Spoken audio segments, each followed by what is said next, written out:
کیا تم خیال کرتے ہو کہ غار اور لوح والے ہماری نشانیوں میں سے عجیب تھے؟ جب وہ نوجوان غار میں جا رہے تو کہنے لگے کہ اے ہمارے پروردگار، ہم پر اپنے ہاں سے رحمت نازل فرما اور ہمارے کام میں درستی کے سامان مہیا کر۔ تو ہم نے غار میں کئی سال تک ان کے کانوں پر نیند کا پردہ ڈالے رکھا، یعنی ان کو سلائے رکھا۔ پھر ان کو جگا اٹھایا تاکہ معلوم کریں کہ جتنی مدت وہ غار میں رہے دونوں جماعتوں میں سے اس کی مقدار کس کو خوب یاد ہے۔ ہم ان کے حالات تم سے صحیح صحیح بیان کرتے ہیں۔ وہ کئی نوجوان تھے جو اپنے پروردگار پر ایمان لائے تھے، اور ہم نے ان کو اور زیادہ ہدایت دی تھی اور ان کے دلوں کو مربوط یعنی مضبوط کر دیا۔ جب وہ اٹھ کھڑے ہوئے تو کہنے لگے کہ ہمارا پروردگار آسمانوں اور زمین کا مالک ہے، ہم اس کے سوا کسی کو معبود سمجھ کر نہ پکاریں گے۔ اگر ایسا کیا تو اس وقت ہم نے بے عقلی کی بات کی۔ ان ہماری قوم کے لوگوں نے اس کے سوا اور معبود بنا رکھے ہیں، بھلا یہ ان کے معبود ہونے پر کوئی کھلی دلیل کیوں نہیں لاتے؟ تو اس سے زیادہ کون ظالم ہے جو اللہ پر جھوٹ باندھے؟ اور جب تم نے ان مشرکوں سے اور جن کی یہ اللہ کے سوا عبادت کرتے ہیں ان سے کنارہ کر لیا ہے تو غار میں چل رہو، تمہارا پروردگار تمہارے لیے اپنی رحمت وسیع کر دے گا اور تمہارے کاموں میں آسانی کے سامان مہیا کرے گا۔ اور جب سورج نکلے تو تم دیکھو کہ دھوپ ان کے غار سے داہنی طرف سمٹ جائے، اور جب غروب ہو تو ان سے بائیں طرف کترا جائے، اور وہ اس غار کے کشادہ حصے میں تھے۔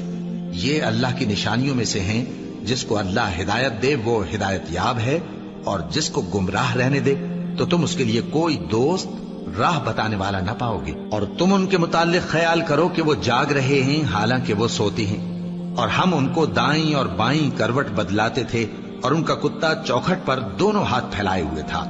اگر تم ان کو جھانک کر دیکھتے تو پیٹ پھیر کر بھاگ جاتے اور ان سے دہشت میں آ جاتے۔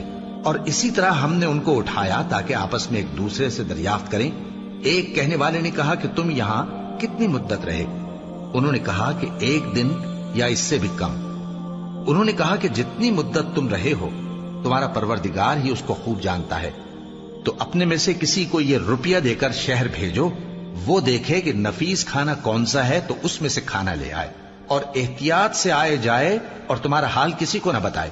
اگر وہ تم پر دسترس پا لیں گے تو تمہیں سنسار کر دیں گے یا پھر اپنے مذہب میں داخل کر لیں گے، اور اس وقت تم کبھی فلاح نہیں پاؤ گے۔ اور اسی طرح ہم نے لوگوں کو ان کے حال سے خبردار کر دیا تاکہ وہ جانیں کہ اللہ کا وعدہ سچا ہے، اور یہ کہ قیامت جس کا وعدہ کیا جاتا ہے اس میں کچھ شک نہیں۔